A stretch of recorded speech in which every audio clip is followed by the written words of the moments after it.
సాయి శివాని భక్తి పాటలు. సాయి శివాని భక్తి పాటలు. Please like, share, comment, subscribe to my channel. ఓం శ్రీ మహాగణాధిపతయే నమః. ఓం శ్రీ గురుభ్యో నమః. ఓం శ్రీ మాత్రే నమః. దేవి భాగవతంలో ఈరోజు మాయా శుక్రాచార్యుడి గురించి తెలుసుకుందాము. దేవేంద్రుడు బృహస్పతితో మంతనాలు జరిపాడు. కావ్యుడి జయంతితో శృంగార భోగాలు అనుభవిస్తూ కాలం గడుపుతున్నాడు. 10 ఏళ్ల సమయం ఉంది. ఈలోగా మనం ఏదో ఒకటి చెయ్యాలి. ఆలోచించి మంచి ఉపాయం చెప్పమని అడిగాడు. మాయా విద్యతో దానవులను ప్రలోభపెట్టి దేవకార్యం నిర్వర్తించమన్నాడు. బృహస్పతి సరే అన్నాడు. శుక్రాచార్యుడిగా రూపం ధరించి రాక్షసులను సమీపించాడు. గురువుగారు వచ్చారని దైత్యులు సంబరపడ్డారు. పాదాభివందనాలు చేశారు. వారితో, దైత్యులారా, స్వాగతం. మీ క్షేమం కోరి 1000 ఏళ్లు కఠిన నియమాలతో తీవ్ర తపస్సు చేసి శివుణ్ణి మెప్పించాను. దివ్య వరాలు పొందాను. ఈ మాటలు వినగానే దైత్యులు ఆనందంతో చిందులు తొక్కారు. కరతాళ ధ్వనులతో కోలాహలం చేశారు. బాధలన్నీ అప్పుడే తీరిపోయినట్టు పొంగిపోయారు. పదే పదే సాష్టాంగపడ్డారు. జనమేజయుడికి మనస్సు కుతకుతలాడింది. ఈ మోసాలు ఏమిటి? దేవతలు కూడా ఇంతేనా అనుకున్నాడు. వ్యాసుణ్ణి అడిగాడు. వ్యాస మహర్షి, శుక్రాచార్యుడి రూపంలో ఉన్న బృహస్పతి అటుపైన ఏం చేశాడు? తెలుసుకోవాలని కుతూహలంగానే ఉన్నది. కానీ సాక్షాత్తు దేవతల గురువు, అంగీరసుడి తనయుడు, సకల ధర్మశాస్త్రవేత్త బృహస్పతి ఇలా నయవంచనకు దిగడమేమిటి? దేవేంద్రుడు సరే, దేవగురువు ఇలా చేయవచ్చునా? 10 మందికి చెప్పాల్సిన వాడు తానే పాడి తప్పితే ఎలాగా? సర్వధర్మాలకు మూల కారణం సత్యమని కదా శాస్త్రాలు ఘోషిస్తున్నాయి. పరమాత్మ సాక్షాత్కారానికి కూడా సత్యమే సాధకమని చెబుతున్నారు మునీశ్వరులు. అన్నీ తెలిసిన బృహస్పతి అసత్యానికి పాల్పడితే ఇక ఈ సృష్టిలో సత్యం పలికే సంసారి ఉంటాడా? వాచస్పతిస్తథా మిథ్యా వక్తా చేద్దానవాన్ ప్రతి కః సత్యవక్తా సంసారే భవిష్యతి గృహాశ్రమే. స్వార్థకోం కుక్షింభరులై తపస్సులు కూడా అసత్యాలు పలకడమేనా? శిష్టులే లేకపోతే ఇక వేద ప్రామాణ్యం ఏమైపోవాలి? ఇవేవీ అనిపించలేదా బృహస్పతికి? దేవతలు సాత్వికులని, మానవులు రాజసులని, తిర్యక్కులు అంటే పశుపక్ష్యాదులు తామసాలని మునులు విభజించారు కదా. అటువంటిది దేవగురువు ఎంత సాత్వికంగా ఉండాలి? స్వయంగా మిథ్యావాది అయితే ఇక రాజస తామసులలో సత్యవాది ఎవడుంటాడు? ఎక్కడుంటాడు? మహర్షి, అసలు ధర్మస్థితి ఏమిటి? నాకు ఇదొక పెద్ద సందేహం పట్టుకుంది. జగత్రయము మిథ్యాభిభూతమే అయితే ప్రాణికోటికి గతి ఏమిటి? విష్ణుమూర్తి, బ్రహ్మదేవుడు, ఇంద్రుడు, ఇంకా సురనాయకులు అందరూ ఎదుటివారిని మోసగించడంలో నేర్పరులే. కామక్రోధాలకు లోభమోహాలకు లొంగిపోయినవారే. తపోధనులైన మునులు వశిష్ఠ, వామదేవ, విశ్వామిత్ర, బృహస్పతులే పాపాలకు పాల్పడ్డారంటే ఏం చెప్పాలి? ధర్మానికి గతి ఏమిటి? ఇంద్రుడు, అగ్ని, చంద్రుడు, కడకు బ్రహ్మదేవుడు పరకాంతా వ్యామోహితులయ్యారు. అసలు ఆర్యత్వం అనేది ఈ భువనత్రయంలో ఎక్కడైనా ఎప్పుడైనా ఉంది అంటావా? ఎవరి మాటను ఉపదేశంగా స్వీకరించాలి? ఎవరి జీవితాన్ని ఆదర్శంగా తీసుకోవాలి? దేవతలు, మునులు అందరికందరే అయితే ఇక చేసేది ఏమిటి? వచనం కస్య మంతవ్యాముపదేశధియా నఘ సర్వే లోభాభిభూతాస్తే దేవాశ్చ మునయస్తదా. జనమేజయుడి ఆవేదనను వ్యాస మహర్షి అర్థం చేసుకున్నాడు. అతడి ప్రశ్నలకు అర్థం లేకపోలేదు, ఆధారాలు ఉన్నాయి. అందుకే ఓపికగా సమాధానం చెప్పాడు. అరిషడ్వర్గాలకు అతీతులు లేరు. జనమేజయ, త్రిమూర్తులేమిటి? ఇంద్ర బృహస్పతులేమిటి? దేహధారి అయితే చాలు, ఎవరికైనా ఈ వికారాలు తప్పవు. విష్ణుమూర్తి రాగి, శివుడు రాగి, బ్రహ్మ కూడా రాగ సంయుతుడే. రాగవంతుడు చెయ్యని అకృత్యమంటూ ఏమి ఉంటుంది? కాకపోతే చాతుర్యం ఉన్నవాడు పైకి విరాగిగా కనిపిస్తాడు, జనక మహారాజులాగా గొప్పగా నటిస్తాడు. అయితే ఇది అట్టే కాలం సాగదు. సంకట పరిస్థితి వచ్చినప్పుడు అసలు రంగు బయటపడుతుంది, స్వగుణం వెల్లడి అవుతుంది, దాగదు కదా. రాఘవానపి చాతుర్యా ద్విదేహ ఇవ లక్ష్యతే సంప్రాప్తే సంకటే సోపి గుణైః సంబాధ్యతే కిల. కారణరహితంగా కార్యం ఉండదని, కారణ గుణాలు కార్యానికి సంక్రమిస్తాయని నీకు చాలాసార్లు చెప్పాను. మళ్ళీ చెబుతున్నాను. బ్రహ్మాదుల ఉత్పత్తికి కారణమైన గుణాలు వారి ప్రవృత్తులలోనూ ప్రతిఫలిస్తాయి. దేహం ఉన్నంత వరకు ఇది తప్పదు. అయితే పరోపదేశ వేళలో విస్పష్టంగా అందరూ శిష్టులే. తమ దాకా వచ్చేసరికి మాత్రం ప్రతి ఒక్కరూ ఖచ్చితంగా జారిపోతారు. పరోపదేశే విస్పష్టం శిష్టాప్ సర్వే భవంతి చ విప్లుతి హ్యవిశేషేణ స్వకార్యే సముపస్థితే. కామ, క్రోధ, లోభ, ద్రోహ, మాత్సర్యాహంకారాలను వదిలిపెట్టగలిగిన దేహధారి ఒక్కడూ నాకింతవరకు కనిపించలేదు. ఈ సృష్టి, ఈ ప్రపంచం ఎప్పుడూ ఇలాగే ఉంది, మరోలా ఉండదు కూడా. అంతా శుభాశుభమయం కదా. విష్ణుమూర్తినే చూడు, ఒక్కొక్కప్పుడు దారుణమైన తపస్సు చేస్తుంటాడు. మరొకప్పుడు వైకుంఠంలో లక్ష్మీదేవితో క్రీడిస్తుంటాడు. ఇంకొకప్పుడు రాక్షసులతో యుద్ధం చేస్తుంటాడు. కరుణాసింధువై లోకక్షేమం కోసం శరాఘాతాలు తింటూ ఉంటాడు. జయాపజయాలు రుచి చూస్తుంటాడు. సుఖదుఖాలు అనుభవిస్తుంటాడు. ఒకప్పుడు శేషశయ్యపై హాయిగా నిద్రిస్తుంటాడు. సమయం వచ్చినప్పుడు తనంత తానే మేల్కొంటాడు. ఇంద్రుడు అంతే. ఒకప్పుడు యజ్ఞాలు చేస్తుంటాడు, మరొకప్పుడు యుద్ధాలు చేస్తుంటాడు. శివుడు, బ్రహ్మ, ఇంకా దేవతలు, మునులు వీరందరూ తమ తమ ఆయుర్దాయం మేరకు ఆయా వినిర్మాణాల్లో సంచరిస్తుంటారు. రాత్రి అయ్యేసరికి స్థావర జంగమాత్మకమైన ప్రపంచం చైతన్యాన్ని కోల్పోతుంది, సూర్యోదయంతో మేల్కొంటుంది. అట్లాగే బ్రహ్మాదులు కూడా తమ ఆయుష్ తీరేసరికి నశిస్తారు, మళ్లీ ప్రభవిస్తారు. అందుచేత దేహధారులందరికీ కామాది భావాలు సహజం. ఇందులో ఆశ్చర్యపడవలసింది ఏమీ లేదు. పరమార్థాన్ని తెలుసుకుని ఈ కామ క్రోధాల నుంచి విముక్తి పొందిన పురుషుడు ఈ సంసారంలో ఎక్కడా కనబడడు. అది చాలా దుర్లభం. బృహస్పతి భార్యను చంద్రుడు స్వీకరించాడు, మళ్లీ చంద్రుడి నుంచి బృహస్పతి స్వీకరించాడు. ఇలాగే ఈ సంసార చక్రంలో లోభ మోహాదులకు లొంగిపోయి మునుగుతూ తేలుతూ ఉంటారు అందరూ. గృహస్థాశ్రమంలో ఉండి సర్వసంగ పరిత్యాగిగా విముక్తుడై స్వేచ్ఛగా సంచరించగలగడం అసంభవం. అందుచేత సకల ప్రయత్నాలు చేసి సంసారం నిస్సారమని తెలుసుకుని దాన్ని విడిచిపెట్టి సచ్చిదానంద రూపిణి అయిన జగజ్జననిని ఆరాధించడం ఉత్తమోత్తమం. ఈ జగత్తు అంతా ఆ మాయాశక్తితో ఆచ్ఛాదితమై ఉంది. ఉన్మత్తుడిలా, మదిరాపానమత్తుడిలా నరుడు ఈ మాయలో పడి కొట్టుకుంటూ ఉంటాడు. తన్మాయా గుణతశ్చన్నం జగదేతచ్చరాచరం భ్రమత్యున్మత్తవత్ సర్వం మదిరామత్తవన్నృపా. ఈ మాయ నుంచి బయటపడాలి అంటే ఆ మహామాయను ఆరాధించడం ఒక్కటే తరుణోపాయం. మాయను సృష్టించినది ఆవిడే కనుక దీని నుంచి విముక్తిని కలిగించవలసినది ఆవిడే. మరొక మార్గం లేదు. ఆవిడకు దయ కలిగేంత వరకు మనం ఆరాధించవలసిందే. ఆవిడ కన్నా దయామయులు లేరు. ఆ కరుణాసాగరాన్ని మాయామర్మం లేని భక్తితో ఆరాధిస్తే వెంటనే కరుణిస్తుంది. దుఃఖాలు తొలగి సుఖాలు కలుగుతాయి. జీవన్ముక్తి లభిస్తుంది. అతి దుర్లభమైన మానవ జన్మను పొంది జగదీశ్వరిని సేవించుకోలేని వారు నిచ్చెన పైకొస నుంచి నేలకు రాలిపడ్డవారితో సమానం. మానుష్యం దుర్లభం ప్రాప్య సేవితాన మహేశ్వరీ నిశ్రేణికాగ్రాత్పతిత అధ ఇత్యేవ విద్మహే. అహంకారావృతమై గుణత్రయ సమన్వితమై అసత్య సంబద్ధమైన ఈ సంసారం నుంచి మరొక మార్గాన ముక్తి లభించడం కల్లా. అందుచేత అన్నింటినీ విడిచిపెట్టి అందరూ భువనేశ్వరిని అర్చించాలి. వ్యాసుడు చేసిన ఈ ఉపదేశం జనమేజయుడికి నచ్చిందో లేదో కానీ మళ్లీ కథలోకి వచ్చాడు. శుక్రాచార్యుడి రూపం ధరించి రాక్షసుల మధ్యకు వెళ్లిన బృహస్పతి ఏం చేశాడు? శుక్రుడు ఎప్పుడు తిరిగి వచ్చాడు? ఏం జరిగింది? ఆ వివరాలు చెప్పమని అర్థించాడు. వ్యాసుడు వివరించాడు.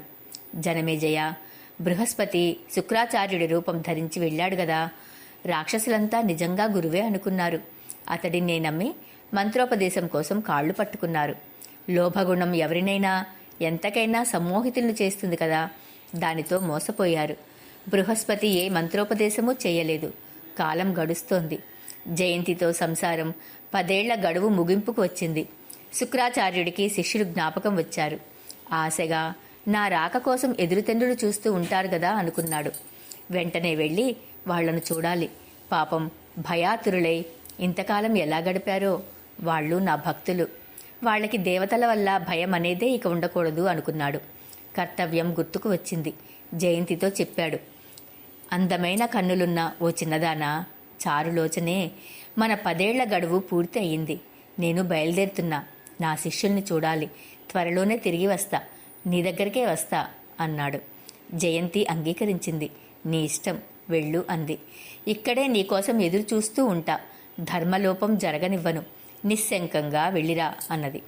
జయంతి మాటలకు సంతోషించాడు శుక్రుడు. వెంటనే బయలుదేరాడు. హుటాహుటిన శిష్యుని చేరుకున్నాడు. వారిని, వారి ప్రక్కన బృహస్పతిని చూశాడు. తన రూపం ధరించి బృహస్పతి తన శిష్యులకు వేద నిందాపరాలైన జైన ధర్మాలను ఉపదేశిస్తున్నాడు. రాక్షసులారా, మీకు నిజం చెబుతున్నాను, హితం చెబుతున్నాను. అహింస పరమోధర్మ. అందుకని ఎంతటి ఆకతాయిలైనా సరే చంపకూడదు. యజ్ఞయాగాదులలో పశుహింస చెయ్యవచ్చని వేదాలు చెప్పే మాట కేవలం భోగపరాయణులైన బ్రాహ్మణులు కల్పించినది. దాన్ని నమ్మకండి. అహింసయే ఉత్తమోత్తమ ధర్మం. ఇలాంటి సూక్తులను ప్రబోధిస్తున్నాడు శుక్రరూపధారి బృహస్పతి. ఆ రూపానికి, ఆ ఉపదేశానికి ఆశ్చర్యపోయాడు ఆ భృగుపుత్రుడు. వీడు దేవగురువు బృహస్పతి, నా ప్రథమ శత్రువు. నా రూపంలో వచ్చి నా శిష్యులను వంచాడు. చీచి, లోభగుణం ఎంత చెడ్డది! ఎంతటి అకృత్యాన్నైనా చేయిస్తుంది.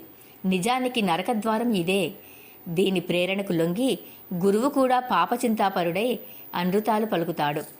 దిగ్లోభం పాప బీజం వై నరకద్వారమూర్జితం గురురస్య వృతం బ్రూతే ప్రేరితో ఏన పాప్మనా. దేవతలకు గురువై ధర్మశాస్త్ర ప్రవర్తకుడైన బృహస్పతి ఇలా పరరూపధారణ చేసి పరవంచనకు పూనుకున్నాడంటే, పాషాండ మంత్రాన్ని ప్రబోధిస్తున్నాడంటే, లోభంతో మనస్సు కలుషితమైనవాడు ఎంతకైనా దిగజారుతాడు. ఏమైనా చేస్తాడన్నమాటే. వేద ప్రామాణాన్ని అంగీకరించని మతాలను పాషాండ మతాలు అంటారు.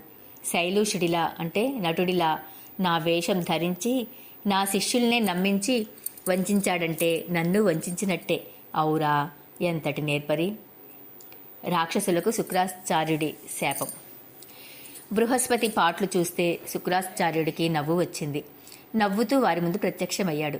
దైత్యులారా, ఈ బృహస్పతి చేతిలో ఏమిటి మీరంతా ఇలా ఇంత తేలికగా ఎలా మోసపోయారు? నేను మీ గురువుని, శుక్రుణ్ణి. ఇతడు దేవకార్యం చక్కబెట్టుకోవడానికి వచ్చిన బృహస్పతి. మద్యపాన మత్తుల్లా మీరు పూర్తిగా మోసపోయారు. వీడిని, వీడి మాటలను నమ్మకండి. దొంగవేషం వేసి అచ్చు నా రూపంతో వచ్చాడు. రండి, వీడిని వదిలేసి ఇలా వచ్చేయండి అన్నాడు. రాక్షసులకు ఉన్నమతి కాస్తా పోయింది. ఇద్దరినీ మార్చి మార్చి చూశారు. ముమ్మూర్తులా ఒక్కలాగే ఉన్నారు. ఎవరు నిజమైన శుక్రుడో తేల్చుకోలేకపోయారు. కలవరపడ్డారు. ఇది గమనించిన బృహస్పతి, ప్రియ శిష్యులారా, నేనే మీ గురువును. వీడెవడో నా రూపం ధరించి వచ్చాడు. బహుశా బృహస్పతియే అయ్యుంటాడు. మిమ్మల్ని వంచించి దేవతలకు ప్రియం చేద్దామని వచ్చి ఉంటాడు. సందేహం లేదు. వీడి మాటలు నమ్మకండి. అటు వెళ్ళకండి. ఇక్కడే ఉండండి. శివుడు నేర్పిన దివ్య విద్యను మీకు ఉపదేశిస్తాను. దేవతా విజయం సాధించి పెడతాను అన్నాడు. ప్రాప్త విద్యామయా శంభోర్యుష్మానధ్యాపయామి తాం దేవేభ్యో విజయం నూనం కరిష్యామి న సంశయః. ఈ శ్లోకంలో ఒక చమత్కారం ఉంది. దేవేభ్య విజయం కరోమి అన్నాడు. దేవేభ్య అంటే దేవతల నుంచి, విజయం అంటే విజయాన్ని, కరోమి మీకు కలిగిస్తాను అనేది శుక్రుడిగా రాక్షసులకు స్ఫురించాలని ఉద్దేశించిన అర్థం. దేవేభ్య అనేది పంచమీ విభక్తే కాదు, చతుర్థీ బహువచనం కూడా కావచ్చు. అప్పుడు దేవతల కొరకు విజయం చేకూరుస్తాను అనే అర్థం వస్తుంది. ఇది బృహస్పతిగా దేవతలకు తనకు అభీష్టమైన అర్థం. తెలుగు వచనంలో వ్యస్త పదాలతో ఈ చమత్కారాన్ని స్ఫురింపజేయడం కష్టం. దేవతా విజయం అని సమాసం చేసేస్తే దేవతలను జయించడం, దేవతలకు జయం కలిగించడం అనే 2 అర్థాలు తాత్పర్యంగా స్ఫురిస్తాయి. ఈ మాటలనే రాక్షసులు విశ్వసించారు. బృహస్పతినే శుక్రుడు అనుకున్నారు. గురువుగా అంగీకరించారు. అసలు శుక్రుణ్ణి నకిలీగా తిరస్కరించారు. ఎంత చెప్పినా వినిపించుకోలేదు. ఇతడే మా గురువు, మా హితుడు, ధర్మాత్ముడు, మా కోసం 1000 ఏళ్లు ఘోర తపస్సు చేసిన దయాశాలి, మాకు కనువిప్పు కలిగించి తెలివితేటలు ప్రసాదించిన గురుత్తముడు. గడిచిన 10 ఏళ్ల నుంచి విద్యాబుద్ధులు నేర్పుతున్నాడు. నువ్వు ఎవరివో, కుహనాశుక్రుడివి, మా గురుడువు కాదు. మర్యాదగా వచ్చిన దారిని దయచెయ్యి, లేదంటే తగిన శాస్తి చేస్తాం అని బెదిరించారు దైత్యులంతా ముక్తకంఠంతో. శుక్రాచార్యుడికి ఒళ్ళు మండింది. శపించాడు, మూఢులారా, నేనెంత చెప్పినా నిజం తెలుసుకోలేకపోతున్నారు. నా మాట నమ్మడం లేదు కనుక ఊరు పేరు లేనివారై పరాభవాలు అనుభవింతురుగాక. నన్ను తిరస్కరించి అవమానించిన దానికి ఫలం త్వరలోనే అనుభవిస్తారు. అప్పుడు తెలిసి వస్తుంది మీకు ఈ బృహస్పతి చేసిన మోసం. చేసుకున్న వారికి చేసుకున్నంత మహదేవా అన్నారు, అనుభవించండి అంటూ ఆ భృగుతనయుడు శుక్రాచార్యుడు రుసరుసలాడుతూ వెళ్ళిపోయాడు. బృహస్పతికి ఆనందమే ఆనందం.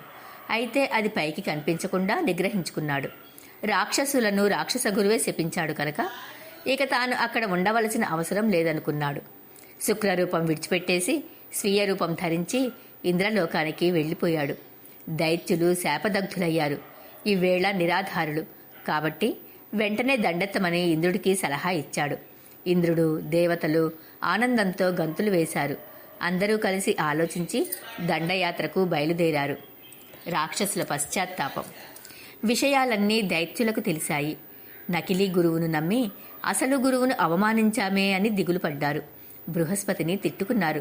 పైకి మాత్రం శుచిగా ఉంటాడు, లోపలంతా కుళ్ళే, దుర్మార్గుడికి అనుకున్నారు. గురువుగారు కోప్పడి శపించి మరీ వెళ్ళిపోయారు. నిజమే, అంతగా అవమానించాం కనుక మనమే వెళ్ళి కాళ్ల మీద పడి బతిమిలాలుకుందాం, క్షమాపణలు చెప్పుకుందాం. ప్రసన్నుడు కాకపోడు.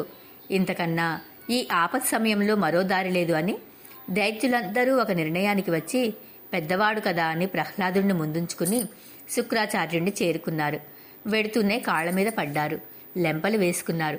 శుక్రాచార్యుడు మండిపడ్డాడు. క్రోధంతో కళ్ళు ఎర్రపడ్డాయి. మూఢులారా, నేను ఎంత చెప్పినా వినిపించుకున్నారు కాదు. బృహస్పతి మాయలో పడిపోయారు. హితం చెబితే చెవికెక్కింది కాదు. నన్ను అవహేళన చేశారు. అందుకు ఫలం వెంటనే లభించింది కదా, అనుభవించండి. ఇక్కడికి ఎందుకు వచ్చారు? వెళ్ళండి, ఆ కపట గురువు దగ్గరికే వెళ్ళండి. ఆ వంచకుడినే శరణు వేడండి. నాకు అలాంటి మాయలు మంత్రాలు తెలియవు. నేను అతడిలా వంచకుణ్ణి కాను, కాలేను అంటూ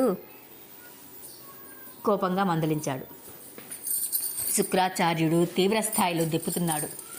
మాటలు ఈటెల్లా తగులుతున్నాయి. రాక్షసులు మళ్లీ మళ్లీ పాదాభివందనాలు చేస్తున్నారే తప్ప ఏమీ పలకడానికి నోళ్లు రావడం లేదు. ఒక ప్రక్క సిగ్గు, ఒక ప్రక్కన అవమానం, ఒక ప్రక్కన భయం. ఉక్కిరి బిక్కిరి అవుతున్నారు. పరిస్థితిని అర్థం చేసుకున్న ప్రహ్లాదుడు 2 అడుగులు ముందుకు వేసి గురుడి పాదాలకు సాగిలి మ్రొక్కాడు. వినయంగా అభ్యర్థించాడు, భార్గవ, భయాతరులై వచ్చిన శిష్యులను ఇంతకన్నా నొప్పించటం భావ్యం కాదు. వీళ్లు నీకు హితులు, కొడుకుల్లాంటివారు. చేసిన తప్పిదానికి వేసిన శిక్ష చాలు. దయచేసి కోపం ఉపసంహరించుకో. విడిచిపెట్టి వీళ్లను దిక్కులేని వాళ్లను చెయ్యకు. నువ్వు సర్వజ్ఞుడవు. నీకు నేను చెప్పదగిన వాణ్ణి కాను.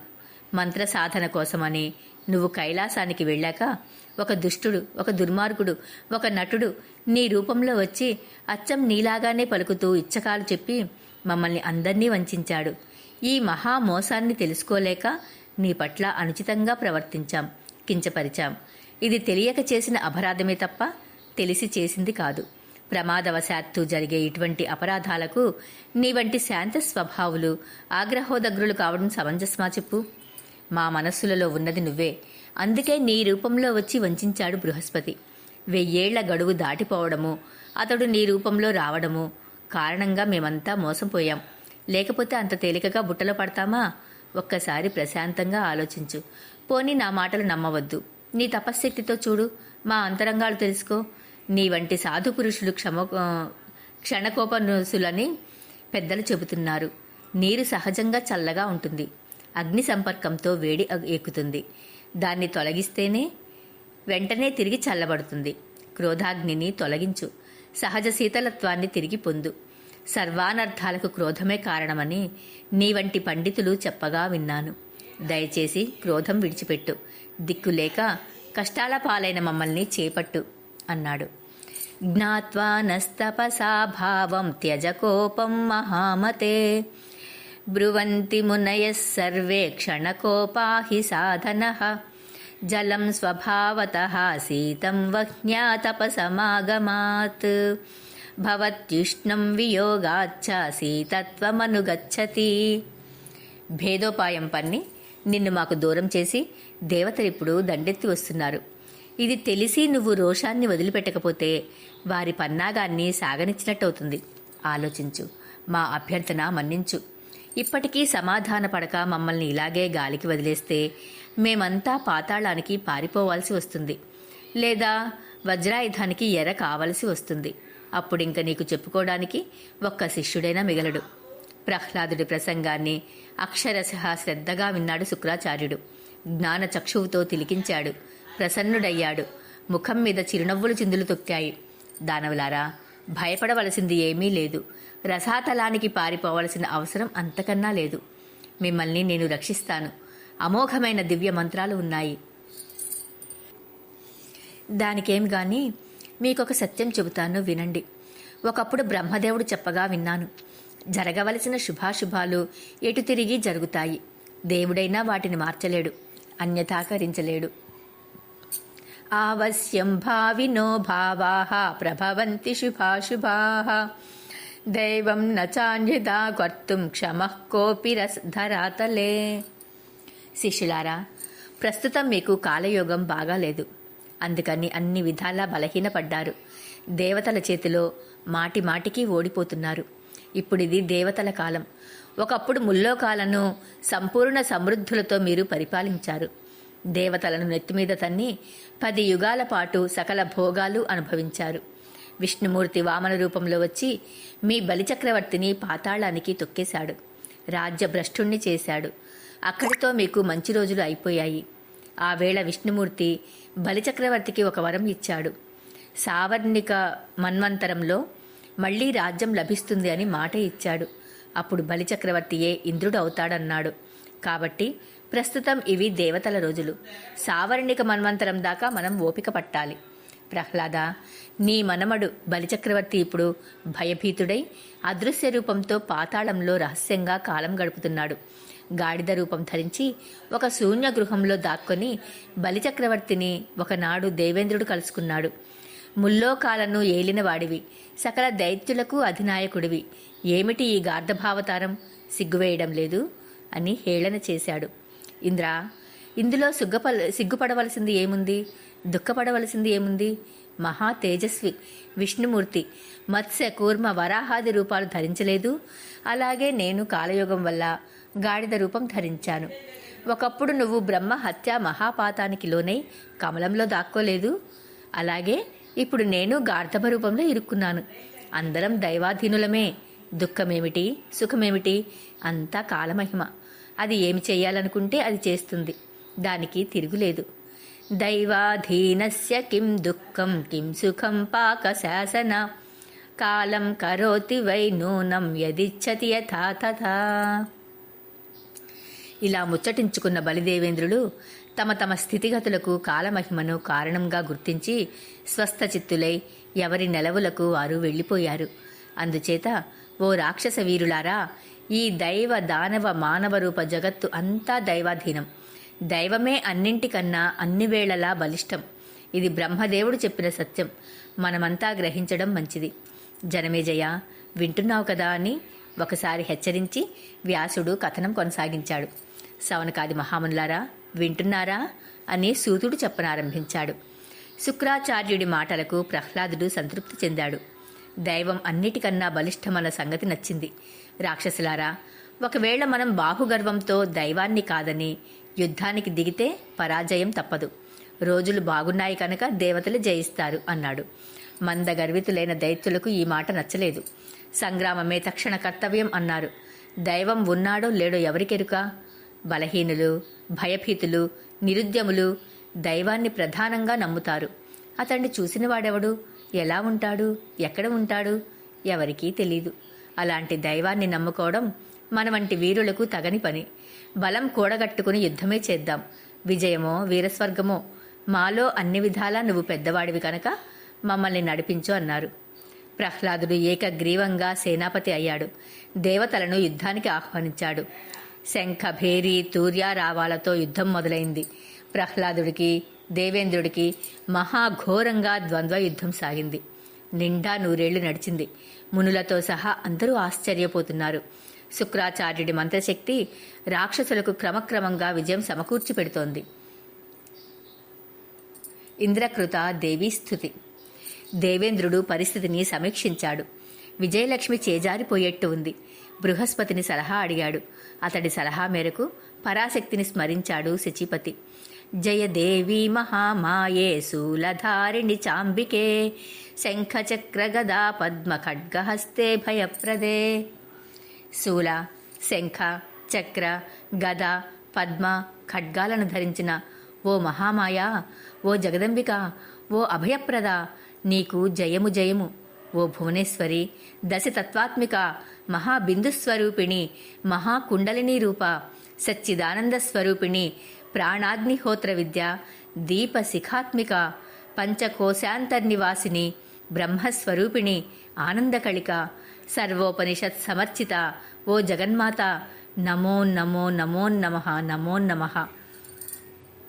నమస్తే భువనేశాని శక్తి దర్శన నాయికే దశతత్వాత్మికే మాతర్మహాబిందుస్వరూపిణి మహాకుండలినీ రూపే సచ్చిదానందరూపిణి ప్రాణాగ్నిహోత్ర విద్యేతే నమో దీపశిఖాత్మికే పంచకోశాంతరగతే పుచ్చబ్రహ్మస్వరూపిణి ఆనందకలికే మాతః సర్వోపనిషదర్చితే అంటూ కొనియాడాడు.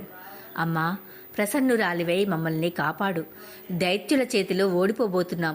రక్షించు, జయం కలిగించు. నువ్వే మాకు దిక్కు. మా దుఃఖాలను తొలగించే సామర్థ్యం నీకే ఉంది. నువ్వు సర్వశక్తి సంయుక్తవు. నిన్ను ధ్యానించే వారికి నిరంతరము సుఖాలే, ధ్యానించని వారికి నిరంతరము దుఃఖాలే. మోక్షార్థులు నిన్ను ధ్యానించి బంధ విముక్తులై సంసార సాగరాన్ని తేలికగా దాటుతున్నారు. భక్తులను సంరక్షిస్తాననేది నీకున్న ఏకైక కీర్తి. విశ్వ సంరక్షణ కోసమే నీవున్నది. ఎంతటి ఆర్తినైనా చిటికిలో తొలగించగల ప్రతాపం నీది. కాలస్వరూపిణివై ఈ సమస్త సృష్టిని నువ్వు క్షణంలో ఉపసంహరిస్తావు. నీ దివ్య చరితం తెలుసన్నవాడెవడూ లేడు. బ్రహ్మ, విష్ణు, మహేశ్వరులే కాదు, మా దిక్పాలకులే కాదు, మహానుభావులైన మహర్షులు, మునీశ్వరులకు కూడా నీ యథార్థ తత్వం తెలియదు. నిగమాగమాలకే అందదు అంటే ఇక నాబోటి మందబుద్ధుల మాట చెప్పాలా? ధన్యాస్తయేవ తవ భక్తిపరా మహాంతః సంసార దుఃఖరహితాః సుఖసింధుమగ్నాః ఏ భక్తిభావరహితా న కదాపి దుఃఖాం బోధిం జనిక్షయతరంగముమేతరంతి. అమ్మా ఉమాదేవి, నీ భక్తులు ధన్యులు. సంసార దుఃఖాలను తొలగించుకుని సుఖ సముద్రాలలో ఓలలాడుతున్నారు. నీ పట్ల భక్తిభావం లేనివారు జనన మరణ తరంగాలతో ఎల్లప్పుడూ అల్లకల్లోలంగా ఉండే ఈ సంసార దుఃఖ మహాసముద్రాన్ని ఏనాటికి ఈదలేకపోతున్నారు. జోడు వింజామరలతో పల్లకీలు ఎక్కి ఊరేగుతున్న భాగ్యశాలులు క్రిందటి జన్మలో నీకు చామరాలు వేసి ఉంటారు, ఉపహారాలు సమర్పించి ఉంటారు. ఏ వీజ్యమానాః సితచామరైశ్చ క్రీడంతి ధన్యాః శిబికాధిరూఢాః తైః పూజితా త్వం కిల పూర్వదేహే నానోపహారైరితి చింతయామి. సామంతరాజులు సమర్పించిన విలాసిని బృందాలతో సేవలు అందుకుంటూ అంబారీ ఏనుగులపై పురవీధులలో పయనించే మహారాజులు పూర్వజన్మలో నీకు అలాంటి పూజలు జరిపిన వారే ఉంటారు. ఏ పూజ్యమానా వరవారణస్థా విలాసిని బృంద విలాసయుక్తాః సామంతకైశ్చోపనత్రైర్వజంతి మన్యే హితైస్వం కిల పూజితాసి. ఇలా దేవేంద్రుడు భక్తి ప్రపత్తులతో స్తుతించాడు. జగన్మాత ఆనందించింది. సింహవాహనంపై కూర్చుని ప్రత్యక్షమైంది. 4 చేతులలో శంఖ, చక్ర, గదా, పద్మాలు ధరించింది. కళ్లలో ఒక అపూర్వమైన మెరుపు. ఎర్రని వస్త్రాలు ధరించింది. ఎర్రటి పువ్వులు అలంకరించుకుంది. దివ్యాభరణాలు విరాజిల్లుతున్నాయి. ఏవం స్తుతా మఘవతా దేవీ విశ్వేశ్వరీ తదా ప్రాదర్బభూవ తరసా సింహారూఢా చతుర్భుజా శంఖచక్రగదా పద్మాన్ బిభ్రతి చారులోచన రక్తాంబరధరా దేవి దివ్యమాల్య విభూషిణి. భోదేవాహ, భయపడకండి, ఇదిగో ఇప్పుడే మీకు ఆనందం కలిగిస్తున్నాను అంటూ ఆ విశ్వసుందరి దైత్యుల వైపు తన సింహవాహనాన్ని నడిపించింది. ప్రహ్లాదాదులు చూసి భయపడ్డారు. చండముండ వినాశిని మహాదేవి మనలను అందరినీ నిశ్శేషంగా సంహరిస్తుంది, ఇది నిశ్చయం. పూర్వకాలంలో వక్ర దృష్టులు ప్రసరించి మధుకైటపులను మట్టుపెట్టింది. ఇప్పుడు మనగతి అంతే అనుకున్నారు. ప్రహ్లాదకృత దేవీస్తుతి. ప్రహ్లాదుడు తేరుకొని పారిపోదాం పదండి అన్నాడు. ఎక్కడికని పారిపోతాం, ఎక్కడికి వెడతాం? అక్కడికే వచ్చి తరిగి పోగులు పెడుతుంది ఈ జగన్మాత. పారిపోవడం మరింత కోపకారణం అవుతుంది కాబట్టి జగదీశ్వరిని స్తుతించి ప్రసన్నురాలిని చేసుకుని అనుజ్ఞ తీసుకుని పాతాళానికి పోవడం క్షేమదాయకం అన్నాడు నముచి. అందరికీ ఈ ఉపాయం నచ్చింది. విష్ణు భక్తుడు పరమార్థవేత్త అయిన ప్రహ్లాదుడు అందరి పక్షాన ఆదిశక్తిని స్తుతించాడు. మాలా సర్పవదా భాతి యస్యాం సర్వం చరాచరం సర్వాధిష్టాన రూపాయై తస్యై హ్రీమూర్తయే నమః. జగద్ధాత్రి, ఈ చరాచర సృష్టి అంతా నీలో మాలా సర్పంలాగా భాసిస్తోంది. నువ్వు సర్వాధిష్టాన దేవతవు, హ్రీం బీజాక్షర రూపిణివి. నీకు ఇవే వందనాలు. స్థావర జంగమాత్మకమైన ఈ విశ్వం నీ వల్లనే ఏర్పడింది. మిగతా సృష్టికర్తలు నిమిత్తమాత్రులు, నువ్వు నిర్మించి నియమించినవారు. ఓ మహామాయ, అందరికీ నువ్వే తల్లివి, అందరూ నీ సృష్టియే. దేవతలని దైత్యులని నీ వారిలో నీకు ఏ భేదాలు ఏమి ఉంటాయి? మంచివాళ్లైనా చెడ్డవాళ్లైనా తల్లికి బిడ్డలందరూ సమానమే. కాబట్టి దేవతల పట్ల మా పట్ల నీకు భేదభావం ఉండదని నమ్ముతున్నాను. దానవులు ఎటువంటి వారైనా నీ బిడ్డలు నీ బిడ్డలే. నువ్వు విశ్వజననివని పురాణాలన్నీ కీర్తిస్తున్నాయి. యాదృశాస్తాదృశా మాతఃసుతాస్తే దానవాః యతస్త్వం విశ్వజననీ పురాణేషు ప్రకీర్తితా. పోనీ దేవతలు సర్వాత్మనా మంచివారా అంటే అది కాదు. వారి స్వార్థం వారికి ఉంది, మా స్వార్థం మాకు ఉంది. ఇందులో దేవదానవులకు భేదం లేదు. తేడా ఉంది అనుకోవడం అదొక రకం మోహమే అవుతుంది. ధన దారాది లౌకిక భోగాలలో మేమెంతగా సంసక్తులమై లంపటులమై రేయింబవళ్ళు క్రీడిస్తుంటామో అలాగే దేవతలు కూడా మాకంటే ఎక్కువగా భోగపరాయణులై వినోదిస్తుంటారు. ఇంకా తేడా ఏమిటి? మాకంటే వారు ఏ రకంగా గొప్పవారు? అదీకాక మేమందరం ఒకే తండ్రి బిడ్డలం, కశ్యపుడి పుత్రులం. దితికి మేము జన్మిస్తే అదితికి వారు జన్మించారు. మరి వారి పట్ల నీకు ప్రేమ, మా పట్ల ఈ కోపం, ఇది నీకు జనని ఎలా కలిగిందో తెలియడం లేదు. ఇద్దరినీ సమానంగా చూడవలసిన కన్న తల్లివి నువ్వు. నీకు ఈ భేదభావం తగునా అమ్మా? నీ సృష్టి త్రిగుణాత్మకం కదా. గుణాలలో ఉన్న భేదం గుణులలోనూ ఉంటుంది కదా. ఇంతకు మించి సురాసురులకు భేదం ఏముంది? కామక్రోధాదులు దేహధారులందరికీ సమానం. కుతూహలం కొద్దీ సురాసురులకు విరోధం కల్పించి వినోదిస్తున్నావు. పరస్పరం కలహించుకుంటుంటే చూసి ఆనందిస్తున్నావు. నీకు ఇదొక క్రీడ. లేకపోతే అన్నదమ్ములకు తీరని ఈ వైరం ఏమిటి? అమ్మా, ధర్మాధర్మాలు నాకు తెలుసు. ఇంద్రుడు ఎటువంటి వాడో బాగా ఎరుగుదును. భోగభాగ్యాల కోసమే కదా మా తగవులన్నీ. జగదీశ్వరి, ఈ ప్రపంచాన్ని శాసించే ఏకైక శక్తివి నువ్వు. నిన్ను కాదని ఎవడూ ఏమీ చెయ్యలేడు. అలనాడు క్షీర సముద్ర మథన సమయంలో అమృతాన్ని మణిరత్నాలను పంచిపెడుతూ విష్ణుమూర్తి ఈ భేదభావ బీజాలను నాటాడు. అతడు నీ సృష్టియే. ఈ ప్రపంచాన్ని పాలించమని బాధ్యత అప్పగించావు. స్వయంగా లోభపడి లక్ష్మీదేవిని గ్రహించాడు, లాభపడ్డాడు. ఐరావతం ఇంద్రుడికి సమర్పించాడు. కల్పవృక్షాన్ని, కామధేనువును, ఉచ్చైశ్రవాన్ని తనవారికే పంపకం పెట్టాడు. ఇంతగా అన్యాయం చేసే దేవతలే సజ్జనులయ్యారు. ఒక్కసారి నిష్పాక్షికంగా ధర్మం ఆలోచించు. దైత్యులకు ఎంత అన్యాయం జరిగిందో, ఎంత అవమానం జరిగిందో నీకే తెలుస్తుంది. కన్నతల్లివి నువ్వే. కాదంటే నేనిక ఎవరితో చెప్పుకోను? ఎవరి ముందు నా గోడు వెళ్లబోసుకోను? అమ్మా, అసలు ధర్మం అనేది ఎక్కడైనా ఉందంటావా? ఏది ధర్మం? ఏది కార్యం? ఎవడు సజ్జనుడు? వీటి విషయంలో అందరికీ ఆమోదయోగ్యమైన నిర్ణయాలు, నిర్వచనాలు ఏమైనా ఉన్నాయంటావా?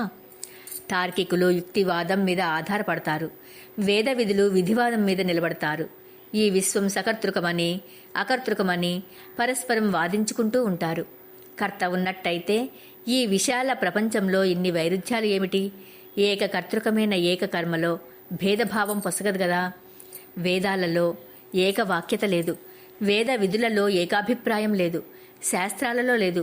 శాస్త్రవేత్తలలోనూ లేదు. అంతటా స్వార్థపరత్వమే స్ఫుటంగా కనపడుతోంది. నా బోటివాడికి నిస్పృహ కాక మరింకేమి మిగులుతుంది? పోనీ వ్యక్తుల ప్రవర్తనను చూసి అది ఆదర్శంగా తీసుకుందామంటే అది ఇంకా ఘోరంగా ఉంది. గురుపత్ని అని తెలిసి చంద్రుడు బలవంతంగా అపహరించాడు.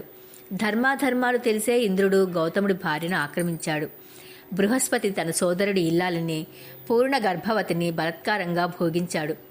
ఇంక నా మనుమడు బలిచక్రవర్తికి జరిగిన అన్యాయం ఇంతా అంతా కాదు.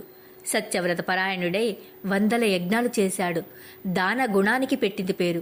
శాంత స్వభావుడు, సర్వజ్ఞుడు, సర్వపూజితుడు, మహాసూరుడు.